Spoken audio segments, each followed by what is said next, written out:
Are ransomware payments really going down?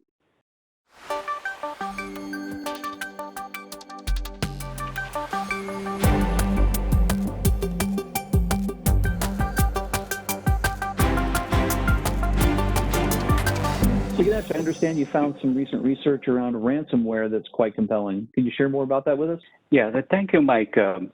This particularly caught my attention in the sense there was a report from Coware, which basically they deal with ransomware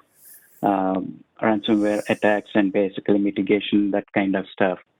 Every quarter they release some sort of reports about the ransomware trends. So what are the ups and downs? What are the typical indicators they noticed? As per their recent report, which is for the Q2, obviously, they found that there is a definite decrease in the ransomware payments for the Q2 of 2021.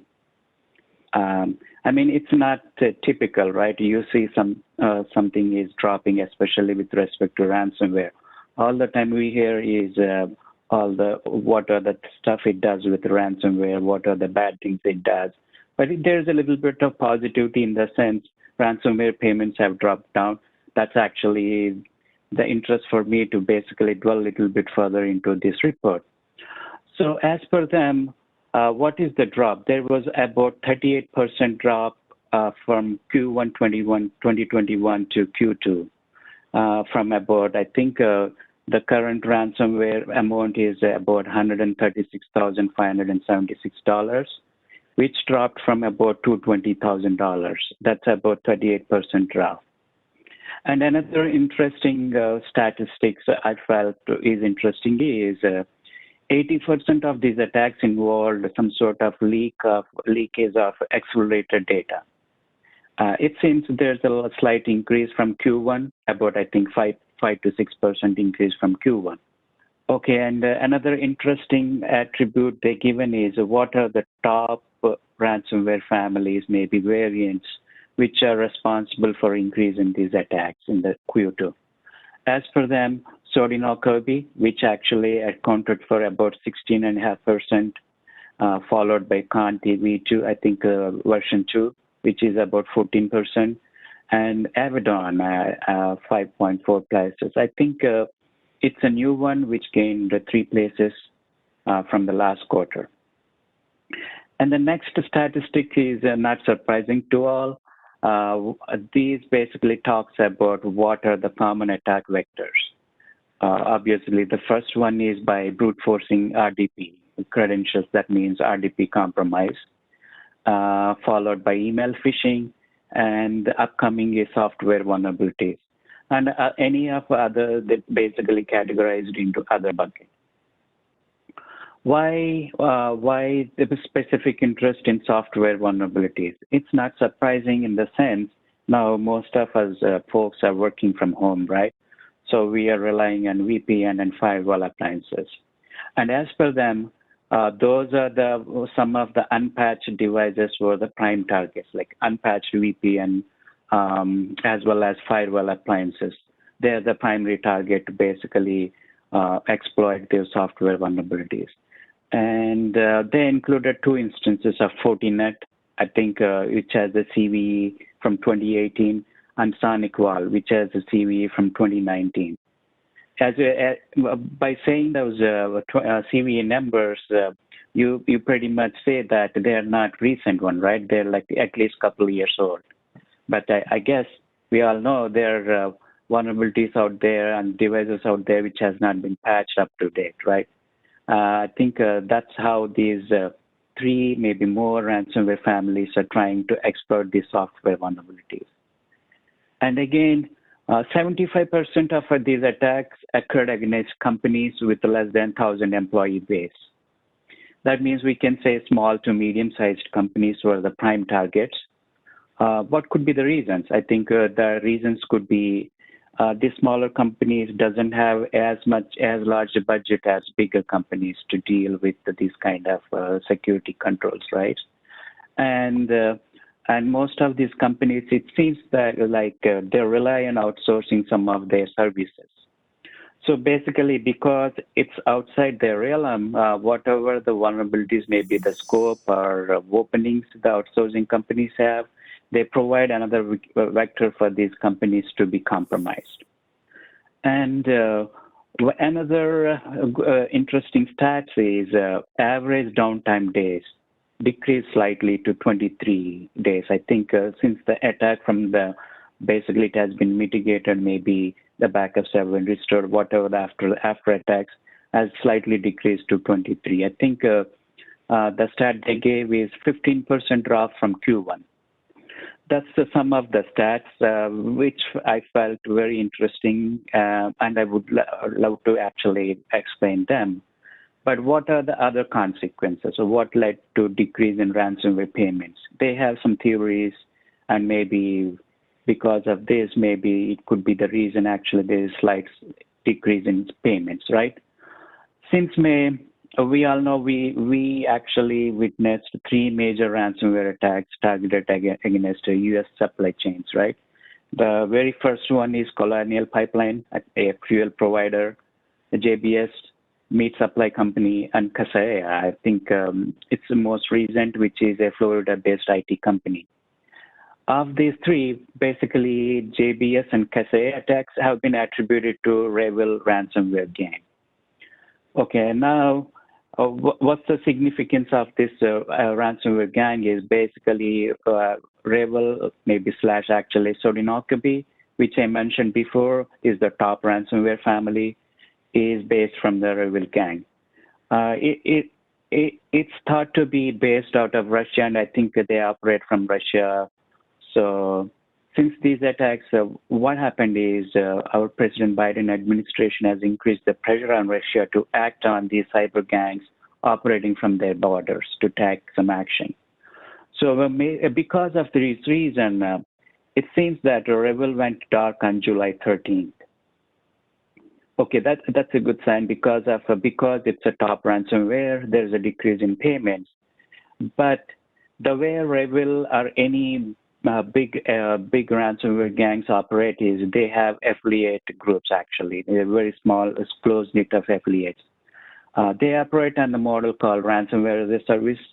In the sense, they outsource some of the attacks. For example, one of the group would be best at some of the acts to perform. For example, maybe one group would be very good at actually RDP exploiting. Another could be finding out some software vulnerabilities in VPN devices, etc., etc. I think what they do is once they have actually, they share the revenues as well as based on some terms and conditions. The reasoning is even though Sodinoki or REvil has gone dark, probably some of their infrastructure as well as functionality might have been propagated to some of these affiliates. And of recent, I think since last week, there were some information about, I think, Hello Kitty's Linux binary being used, maybe modified to target Windows-based environment also. What are these meant? Basically, this meant, I think these are some of my observations.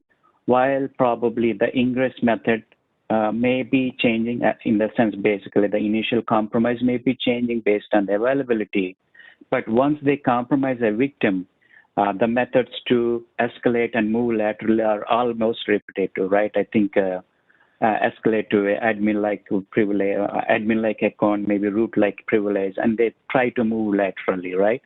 That's been constant. The only thing is how the initial infection vector is happening. That is the only thing changing. So what would be the best defense mechanisms for this kind of activity, right? I think for any lateral movement, privilege escalation, or maybe any of that stuff, we need to have a defense in depth.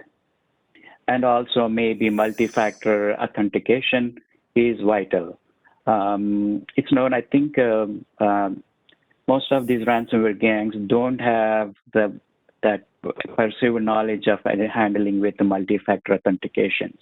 So at least it's not well known within these gangs. So we can Good. I mean, it's in the step in the right direction, I believe, broader U.S. government efforts to combat these ransomware. But it's in the early stages, but I guess this is the right step in the direction. It also shows from this report, if the government as well as other organizations step in like a combined effort, there will be a little dent in the effect. So that felt, I think there are some positive signs from this report. And I wanted to basically bring it to the attention of you and basically get some comments. What do you think about this report? And any advices, comments, what you think?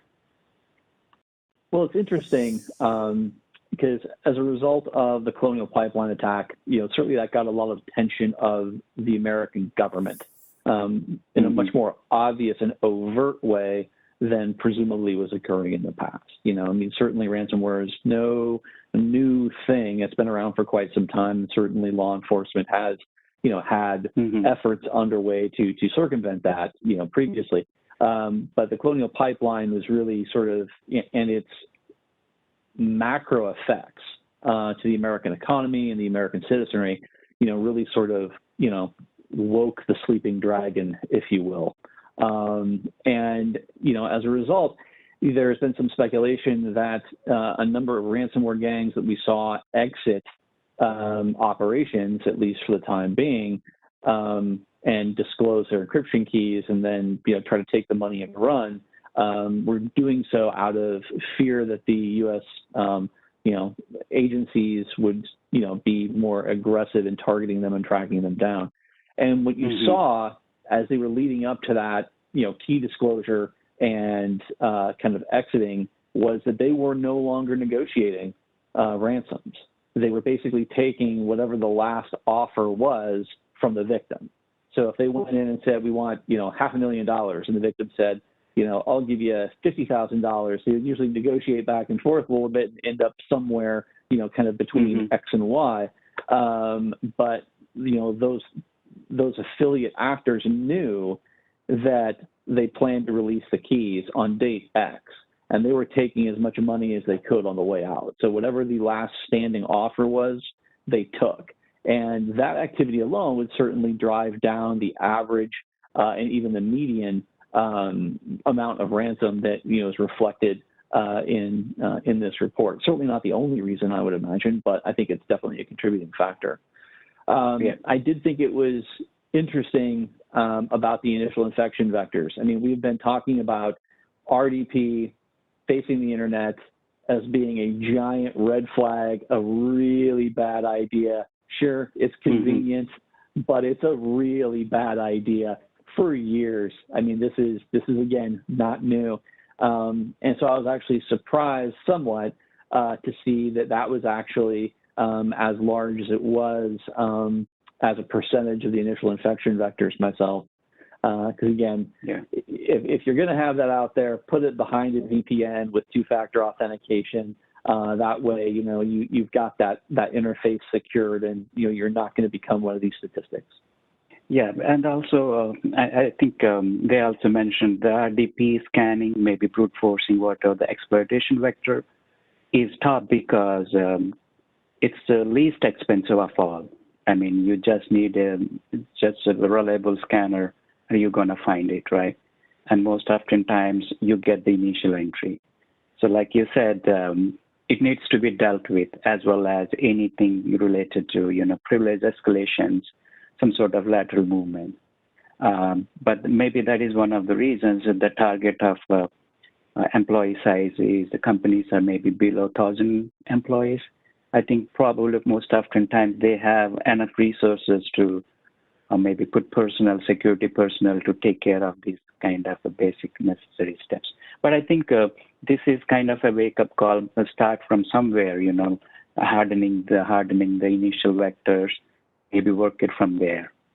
So, and definitely, like you said, because of you basically raised a very good point in the sense they're taking these gangs are taking whatever the money they're getting right now, right?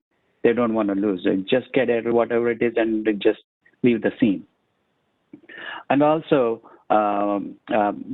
And also in that report, they said it's also the visibility they have, right? Probably, I mean, other vendors also seeing their visibility. Maybe they may have better visibility compared to these. These kind of things also play into act. But nevertheless, they have a track record and they're comparing with the previous quarters and maybe previous years, and they have certain statistics to compare, and that's valuable.